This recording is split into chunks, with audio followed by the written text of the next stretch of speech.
Ready to move in premium triplex villas at Kollur APR projects. ప్రజాప్రతినిధులందరూ శుద్ధపూసలేం కాదు, వాళ్లకి కూడా నేర చరిత్రలున్నాయి.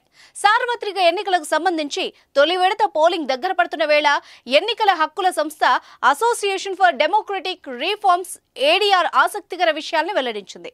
తొలి దశలో ఎన్నికలు జరగబోయే 102 స్థానాల్లో దాదాపు 42 స్థానాల్లో బరిలో ఉన్న అభ్యర్థుల్లో 3 కంటే ఎక్కువ మంది నేర చరిత్రలేనని తేల్చేసింది. 102 స్థానాల్లో మొత్తం 1625 మంది అభ్యర్థులు పోటీలో ఉండగా వాళ్లలో 1618 మంది అఫిడవిట్లను పరిశీలించిన ఏడీఆర్ ఈ విషయాన్ని వెల్లడించింది.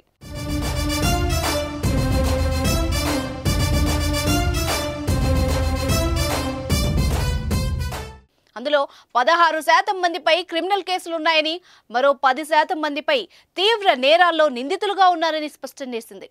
అలాగే 7గురిపై హత్య కేసులు, 19 మందిపై హత్యాయత్నం కేసులు, 18 మందిపై మహిళల్ని వేధించిన కేసులుండగా అందులో ఒకరిపై రేప్ కేసు కూడా ఉన్నట్టు అఫిడవిట్లో పేర్కొన్నారని తెలిపింది.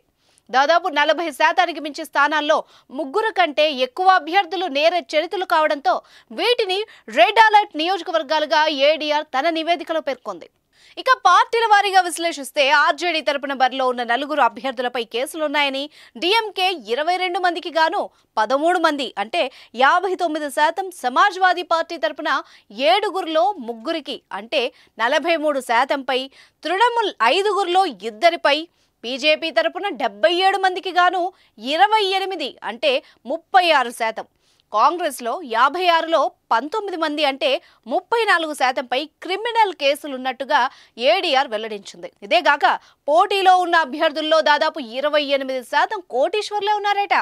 మధ్యప్రదేశ్ చింద్వారా స్థానం నుంచి కాంగ్రెస్ తరపున బరిలో ఉన్న మాజీ ముఖ్యమంత్రి కమల్నాథ్ తనయుడు నకుల్నాథ్ 716 కోట్లతో అత్యంత సంపన్న అభ్యర్థిగా నిలిచారు.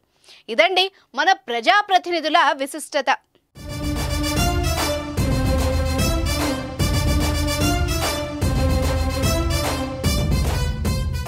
సుమన్ టీవీలో మీ పర్సనల్ అండ్ బిజినెస్ ప్రమోషన్స్ కోసం కింది నెంబర్కి కాంటాక్ట్ చేయండి.